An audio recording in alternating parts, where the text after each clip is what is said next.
হ্যাঁ, যে বাবুকে মাদ্রাসায় আনতে গিয়েছিলাম, মাদ্রাসা থেকে নিয়ে এসে বাজারে আসছি।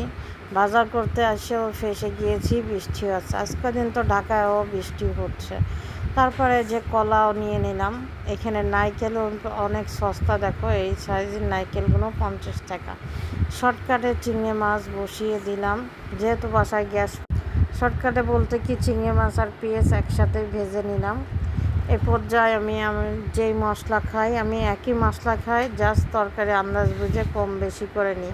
মশলাগুলো দিয়ে সামান্য একটু পানি দিলে মিক্স করে সুন্দর করে অফ ক্যামেরায় কষিয়ে নিয়েছি। কষিয়ে নেওয়ার পরে এখানে আমি ঢেকে কিন্তু কষিয়ে নিয়ে এই পর্যায়ে আমি স্পেশাল একটা জিনিস দেবো, সেটা কি জানো? নারকেলের দুধ। এই নারকেলের দুধের চিংড়ি মাছটা খেতে কিন্তু দারুণ লাগে। তো আমি এখন চিংড়ি মাছটা ঢেকে দিয়ে আবারও রান্না করে নিব। চিংড়ি মাছ কিন্তু আমার হয়ে গেছে, যেহেতু এটা কাই কুকারে অনেক তাপ।